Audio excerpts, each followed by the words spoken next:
has that sweet and sour flavor all in one. You're right, it's a strawberry, but the huggable type. Today, I'll teach you how to crochet a chunky strawberry plushie. This is the first time that I crocheted a plushie, and I really like using the chunky yarn since I feel like I crochet faster with it. Anyways, gather up these materials before we start. I used a thick, chunky chenille fancy blanket towel yarn from Dynamix in the colors Scarlet for the body, Autumn Sweet Green for the leaf, Off-White for the eyes and seeds, Cotton Candy for the blush, and Chocolate for the mouth. I would suggest using a black yarn if you have one. I also used an 8mm hook, stitch markers, yarn scissors, fillers, tapestry needle, and of course, our safety eyes. Now let's start! We'll start the body with our red yarn. First, we create a magic ring. We create a magic ring by forming your fingers like this, then hold the end of the yarn. Then, wrap the yarn around your fingers and create an X. Rotate your fingers. Get your hook and insert it under the right yarn and pull the left yarn under. Twist it and create a slip stitch by yarning over and pulling through the loop.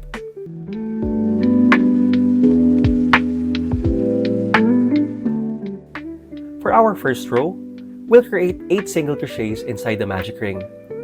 We create a single crochet by inserting the hook, yarn over, and pull through. Then yarn over again and pull through both loops on the hook. Now, we have our first single crochet. Now we'll create 7 more single crochets.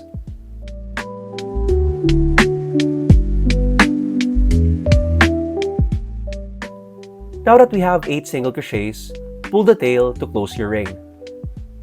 We should have a total of 8 stitches, and for row 2, we'll create an increase in each stitch.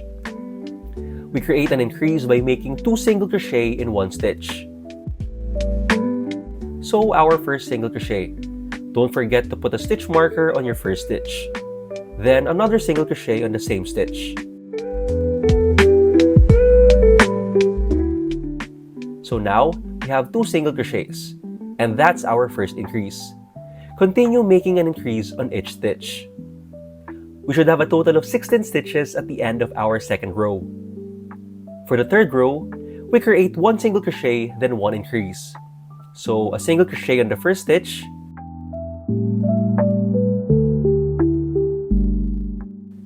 now 2 single crochets on the next stitch.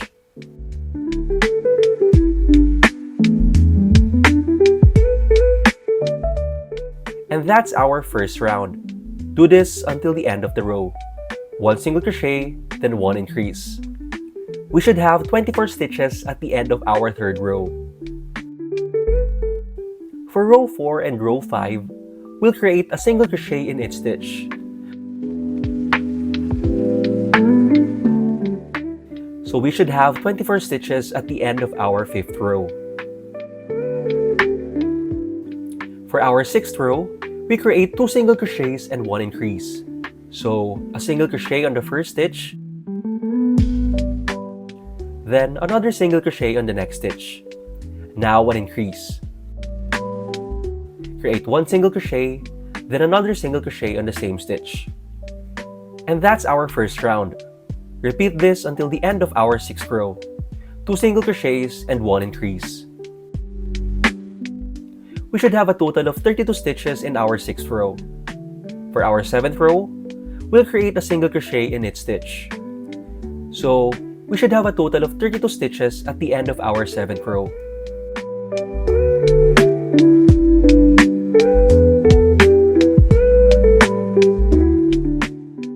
For the 8th row, we'll create 3 single crochets, then 1 increase. So 1 single crochet on the first 3 stitches,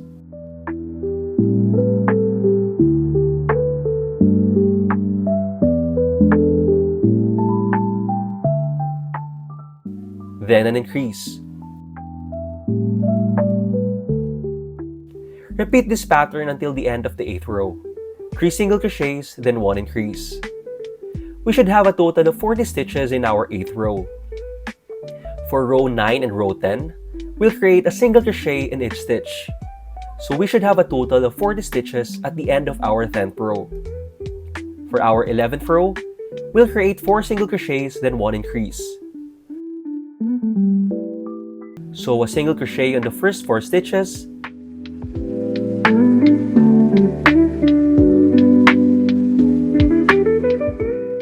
then an increase.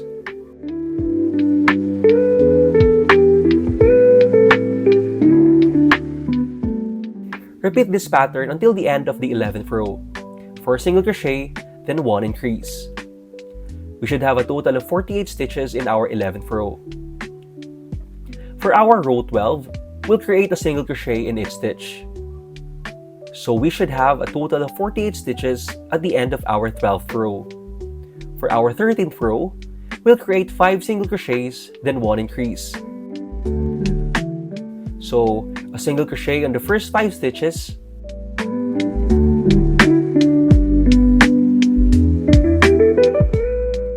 then an increase.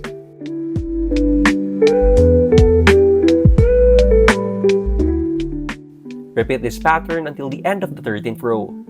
5 single crochets, then 1 increase. We should have a total of 56 stitches at the end of the 13th row. For row 14 and row 15, we'll create a single crochet in each stitch. So, we should have a total of 56 stitches at the end of our 15th row. For our 16th row, we'll create 6 single crochets, then 1 increase.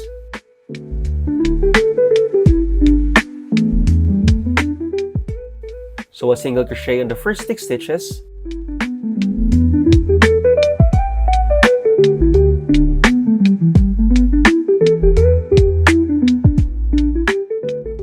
then an increase. Repeat this pattern until the end of the 16th row. 6 single crochets, then 1 increase. We should have a total of 64 stitches at the end of the 16th row. Now for rows 17 to 21, we'll create a single crochet in each stitch. So we should have a total of 64 stitches at the end of our 21st row. For row 22, we'll create 6 single crochets and then 1 decrease. So 1 single crochet on the 6 stitches,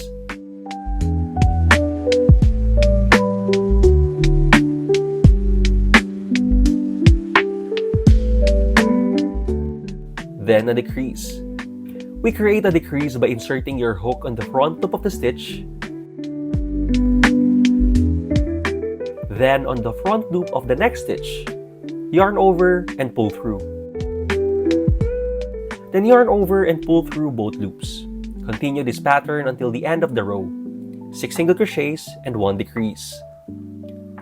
Since we decreased, we should have a total of 56 stitches at the end of row 22. For row 23, we'll create a single crochet in each stitch. So we should also have a total of 56 stitches at the end of row 23. For row 24, we'll create 5 single crochets and then 1 decrease. So 1 single crochet on the 5 stitches,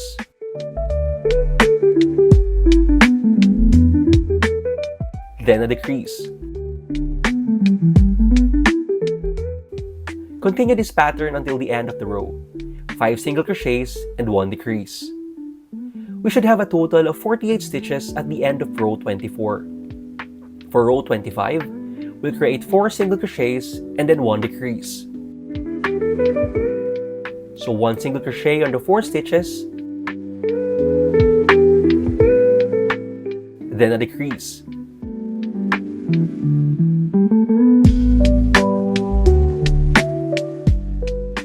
Continue this pattern until the end of the row. 4 single crochets and 1 decrease. We should have a total of 40 stitches at the end of row 25. For row 26, we'll create 3 single crochets and then 1 decrease. So 1 single crochet on the 3 stitches,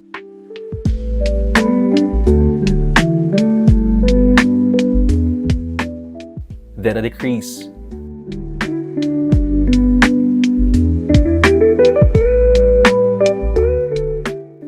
Continue this pattern until the end of the row. 3 single crochets and 1 decrease. We should have a total of 32 stitches at the end of row 26. For row 27, we'll create 2 single crochets and then 1 decrease. So 1 single crochet on the 2 stitches, then a decrease.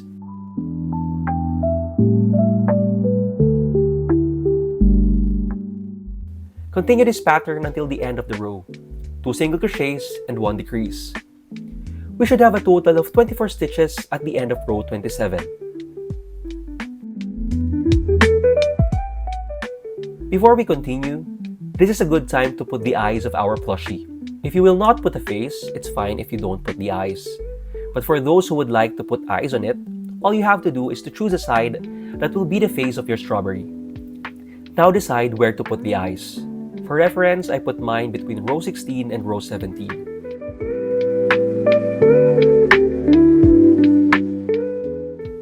Adjust their space based on your liking, but for me, I had an 8-stitch gap between them since I'll put a mouth under. By the way, I'm using 20mm safety eyes. Somehow they're too small for me, but this is the biggest I had at the moment. In using safety eyes, all we have to do is put the lock of the safety eyes with the flat part facing the yarn. So like this. Do not push it too much since the eyes might be in too deep. Then once it popped, it's all good. Remember that once the safety eyes are locked, you could no longer remove it unless you frog the yarn.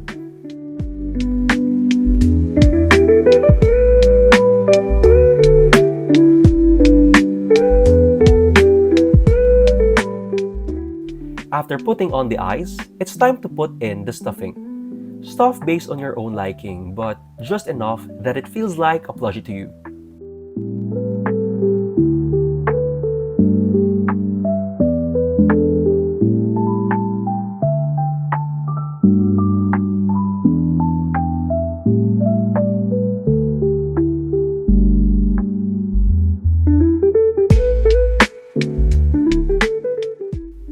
Now we'll go back to crocheting. For row 28, we'll create 1 single crochet and then 1 decrease. So 1 single crochet on 1 stitch, then a decrease.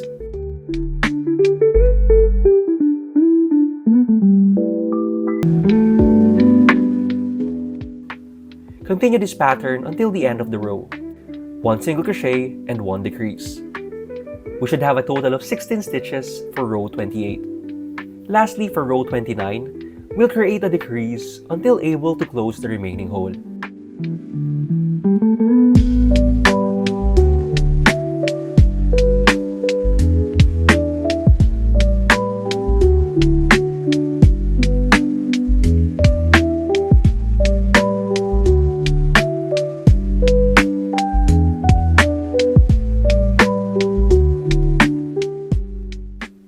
Once the hole is small, we'll use the darning needle to close it off.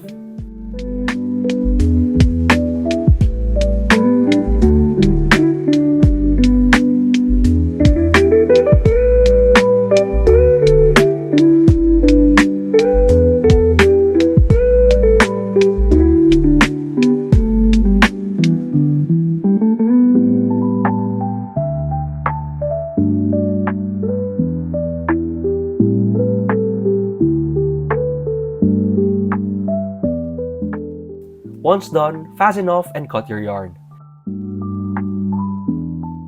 Hide the tail using your tapestry needle.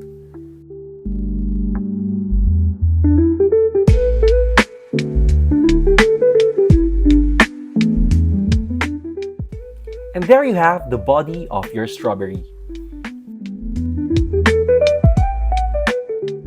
Of course, the strawberry won't be complete without a leaf. So get your green yarn and crochet needle as we make the leaf. We'll start off with a magic ring. Again, we create a magic ring by forming your fingers like this, then hold the end of the yarn. Then wrap the yarn around your fingers and create an X. Rotate your fingers. Get your hook and insert it under the right yarn and pull the left yarn under. Twist it, and create a slip stitch by yarning over and pulling through the loop. For row 1, we'll create 8 single crochets inside the magic ring.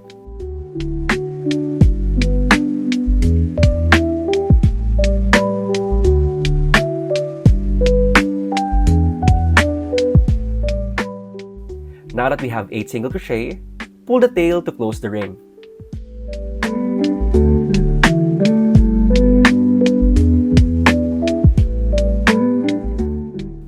For row 2, we'll create 1 single crochet but on the back loop only. If we created a decrease a while ago using the front loop only, now we'll crochet at the back loop only.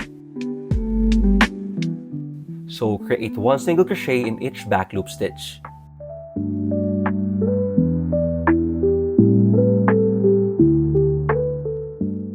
We should have a total of 8 stitches.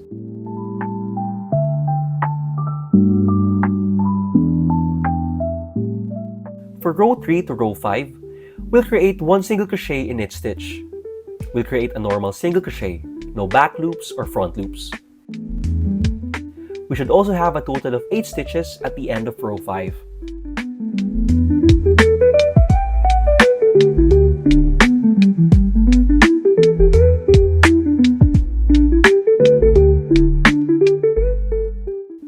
For row 6, we'll create an increase, but on the front loops only. Opposite to row 2, we'll create an increase on the front loop only. We should have a total of 16 stitches at the end of row 6.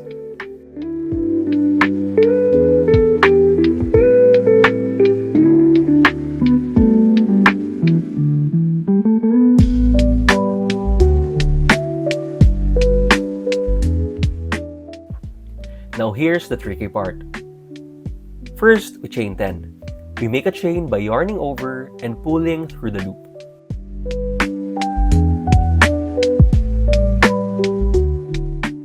Now skip the first chain, this one. Then create a slip stitch on the second chain. Now create 2 single crochets.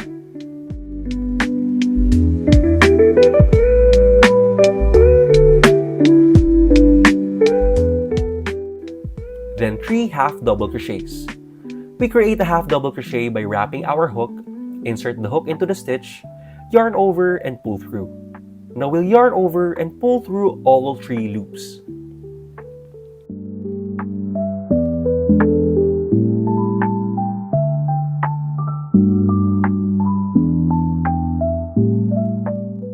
Next, we'll create 3 double crochets. We create a double crochet by wrapping our hook, insert the hook into the stitch, yarn over and pull through. Now we'll yarn over and pull through 2 loops. Then yarn over again and pull through the remaining 2 loops.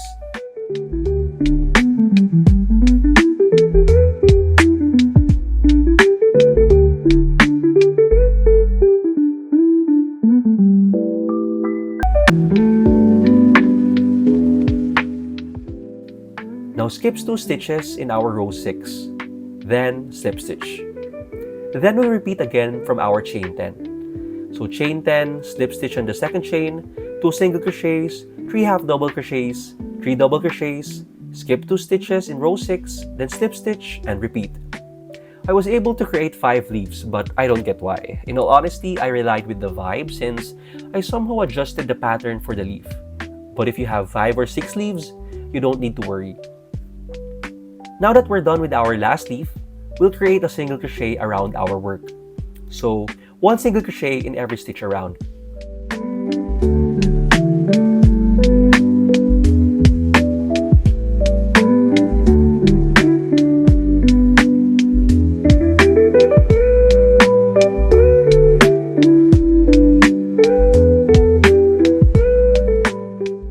For the tip of the leaves, we'll create 2 single crochets.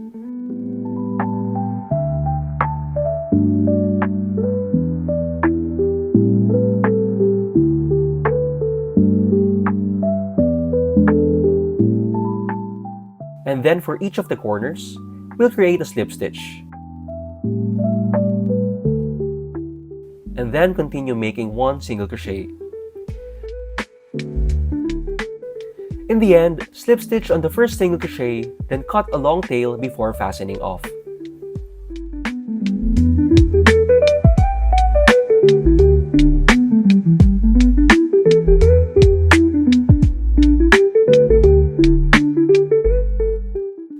Now, this is optional, but for me, the eyes were too small and it looked like the head of an ant. So I'll be putting a white accent just to make it cuter and make the eyes pop. Now what I do is I use my tapestry needle and insert my yarn from the side first. Then insert it to where I want the white yarn to start. For me, I was satisfied on my second try since I inserted it wrong the first time.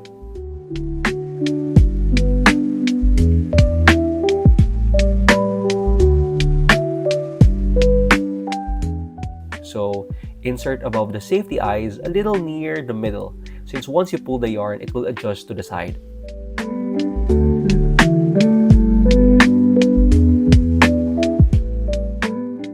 Then insert it below the eyes proportional with the spot above. So same spot but on the opposite side. Now insert it anywhere first, then insert it back to that hole until you reach the stitch where you first inserted your yarn. Be careful not to pull too much since it might affect the yarn near the eyes. Now create a knot twice, then cut nearest to the knot. Hide the knot inside the body.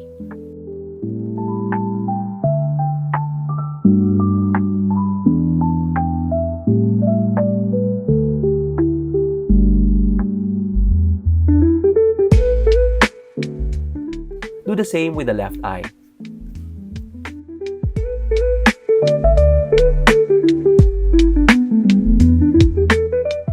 Now, in attaching the leaf, you can do what you think is better. The important thing is you'll attach it to the body. Now for me, I first chose a side of the leaf that I want to face the front where the eyes is. Afterwards, I found its center and used a crochet needle to stick it to the body center. Now using a tapestry needle, I just weave the leaf to the strawberry. It doesn't have to be too stiff since I want the leaves to bounce too. All I did was weave some sides of the leaf to the strawberry and some of the central parts as well.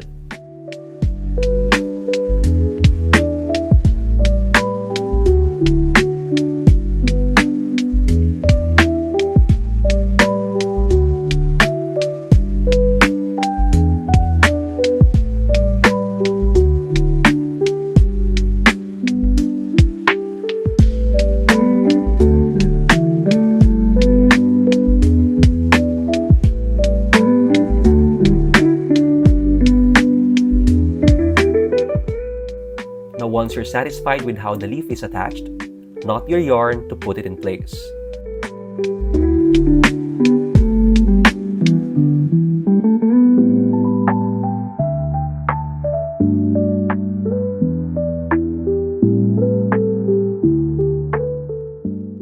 Now insert it at any side, then cut your yarn.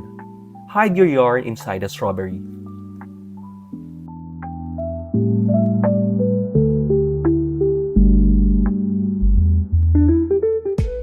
For the blush, again, this is optional. Other crocheters use a smaller yarn, but I use the chunky yarn to have a uniform effect. Similar with the eyes, I inserted my tapestry needle at the side and inserted it where I want the blush to start. Then I inserted it where I want it to end. So for me, I inserted the needle in the stitch aligned with the left part of the safety eyes. My blush is about 2 stitches long.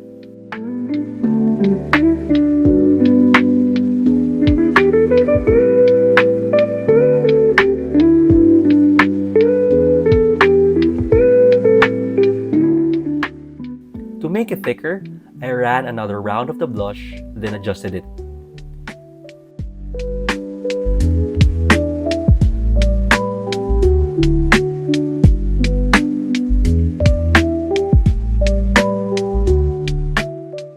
Similar to the eyes, insert it anywhere until you reach the hole where you first inserted the yarn.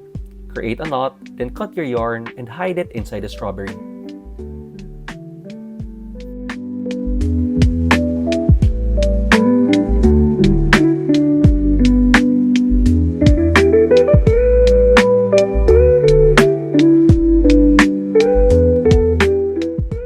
For the mouth, similar instructions. I inserted it at the side, then I counted the stitches and found the center. I inserted it 2 rows below the blush, then inserted it again to form a V shape just like this.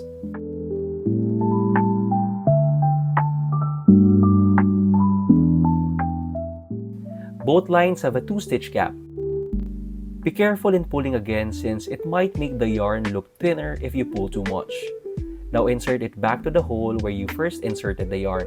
Create a knot, then cut your yarn and hide it inside the strawberry. Now for the heart seeds, it's like the mouth but with smaller and closer stitches. So insert your yarn anywhere you want, then create a V by inserting it at the next stitch and pulling it 2 stitches after. Then insert it back to the first hole.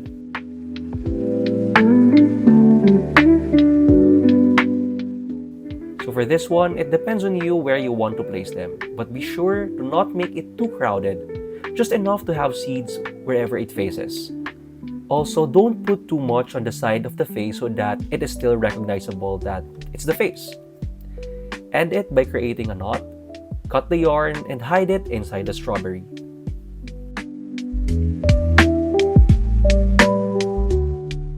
And then you're done! Here's our Crochet Chunky Strawberry Plushie or Amigurumi. This is perfect as a gift for your loved ones, especially those who like plushies or strawberries. Based on my measuring tape, here are its measurements. Anyways, if you enjoyed this tutorial, be sure to like and subscribe to be updated on future videos. Comment below if you have requests or suggestions on what I should make next.